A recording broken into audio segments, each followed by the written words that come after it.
Hello friends, kini gede gijing pengen mau ya kitu ki parlog ki jonga ki ba napo Meghalaya bat kunjuru na borok kui keri India ba ngada don na pling jing phi ki ba kwa ban apply ha kini ki us jonga Railway Protection Force recruitment arjar apsau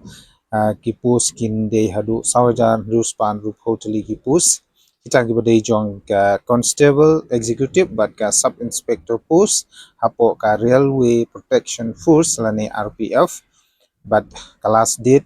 kande hadu ka khat sautri benai mi ajar arpsau bat ngidang don sa kumba katu kane sngi te shim ya kane ka kabu parlok khnang bangin la ban ndap deki application form ki jongi shwa Katu ban kani put gijing pan kate kan ka mau tarik kabede bat kapus jong ka sub inspector bat ka constable executive na kamenta ka pus ka banokong ka pus sub inspector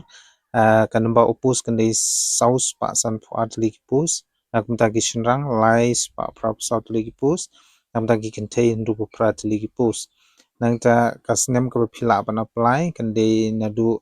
arpo hadu arprasnem kata berpindap hadu ka sitarik ubenai Julai aljar sapsau bat kumjuru kandon ka age relaxation ka badai sansnem na ka benta jungi ki schedule tribe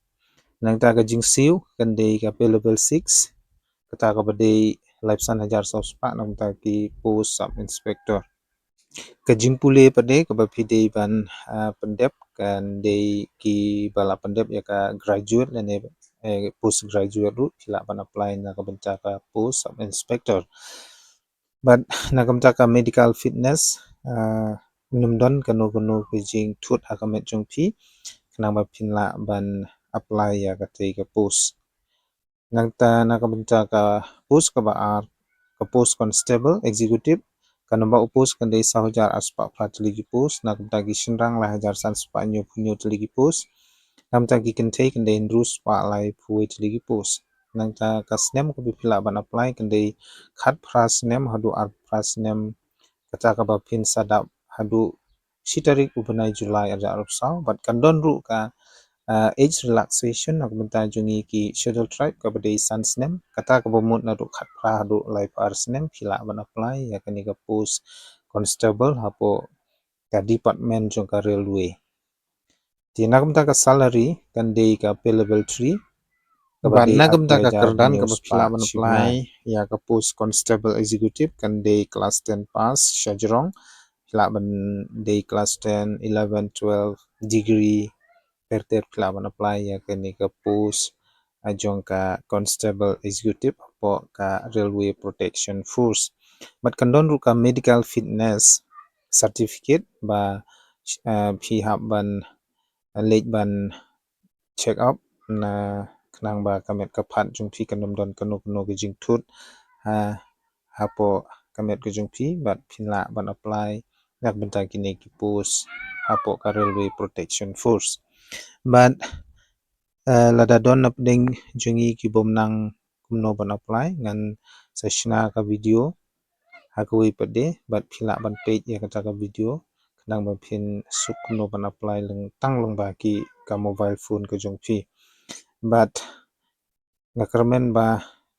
kidon ki ba tip ki banang ban apply ti phila ban apply dak ba philej ha ka recruitment direct link ka bangan sabu hapo ka description box lane phila ban shu type hapo ka Google search RPF recruitment arjar upsau for sub inspector and RPF recruitment arjar upsau constable executive vacancies official notification lane www.rrb.gov.in kata kabadi ka official website jong ka railway protection force but shushu ru ngan sabu ya kaling namar ngidei jong ka North East Frontier Railways te ka link ka ba ngiha ban apply ka dei lengba ka rrb.guwahati.gov.in Cekermen porlok ngengej ba phi laya sotu ba lada phi dangdon ban geli subha ban komen apo ka comment box section ku jonga but kumjuru ngakarpa de phi ba lada phi ko aban tip company shpang kani ka post po ka railway protection force ngaladep sina ka way ka video kaman shwa di phila ban pe kata ka video da ka ba phi klik ya ka link ka bangan sabu hapo ka description box ka jonga ban nga kapat la dadang don napteng jung phi ki padang thamai nga sobha ban karpat ya phi ba phin ya share like but subscribe ya ka channel ka jonga khublei shibun